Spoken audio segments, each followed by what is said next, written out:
Средневековье – время после античности и до Возрождения. Историки делят эти почти 1000 лет на этапы и называют темными временами. Здесь и крушение Римской империи, и войны всех со всеми, и новые государства, и время расцвета религии. Итак, в это нестабильное время, в 922 году, на Волжской земле булгары принимают ислам. История эта длинная, и начинать ее стоит с 7 века с великих булгар.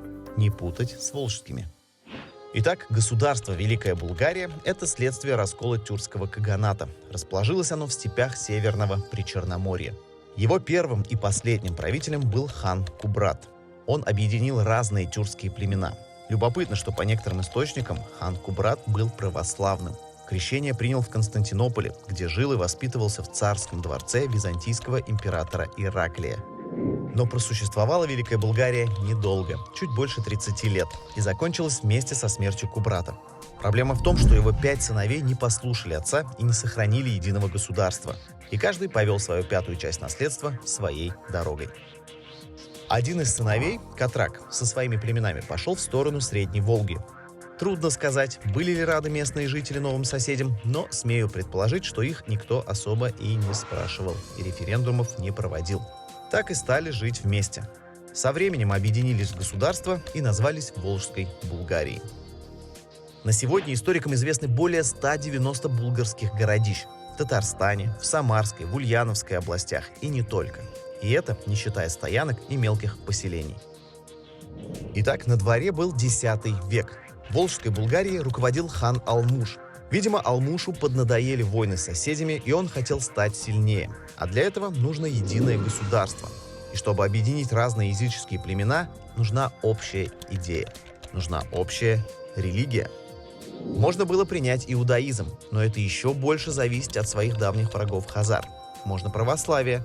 Ах нет, ведь до крещения Руси еще 70 лет. И хан Алмуш выбирает ислам.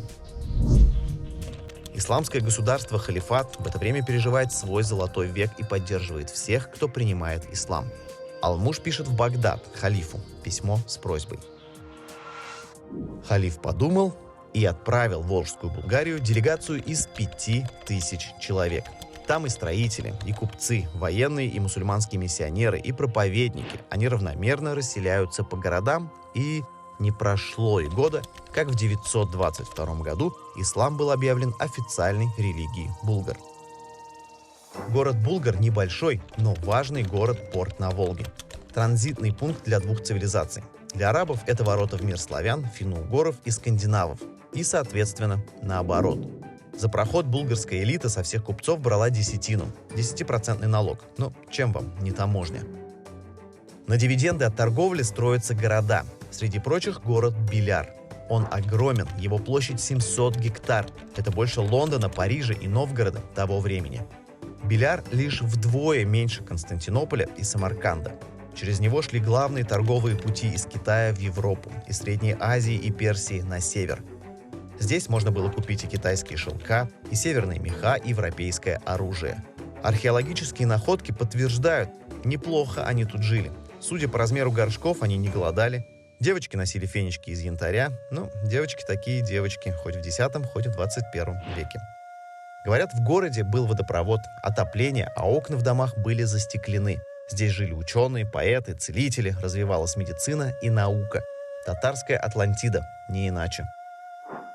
Постепенно значение Великого Волжского пути уменьшается. Лидер теперь путь из варяг в греки. Недобро смотрят на Волжскую Булгарию и татаро-монголы. Их войска уже двинулись на запад. Собственно, они-то и сравняют с землей все булгарские города. Сыновей булгарского правителя спрячут в городе-крепости Казань, он же Булгар-аль-Джадид. Потом это место станет Казанским ханством. Биляр падет и исчезнет в 1236. Булгару повезет больше. Батухан сделает город временной столицей Золотой Орды, и он будет разрушен лишь в 1431 году. Разрушенные булгарские города зарастали травой, пока в 1722 году мимо не проплыл Петр I со своей флотилией. Осмотрел мусульманские святыни, велел поправить минарет, не ломать древность и описать то, что сохранилось. С годами местные все равно постепенно растаскивали исторические камни, а земля уже 600 лет как зарастала травой.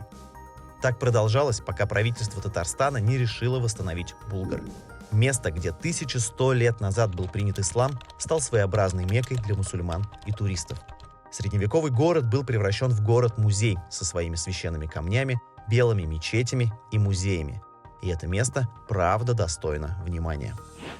А вот чтобы увидеть восстановленным Великий Белярск, потребуется выйти в чистое поле, оглянуться по сторонам и где-то на горизонте увидеть рвы и валы, включить фантазию и представить великий город таким, как вам хочется. Вот фундамент, тут была мечеть с белыми колоннами, там дом с крышей-куполом, а там ворота из чистого золота и дорога к волшебному роднику. Кстати, родник и сейчас на месте. А вот там 40 девушек Беляра построили свою крепость для защиты от татар-монгол. И превратились они то ли в птиц, то ли в звезды. Согласно легенде, нужно подняться 444 ступени к волшебному камню, обойти его и загадать желание, которое обязательно сбудется и у мусульманина, и у христианина, и любого другого мечтателя.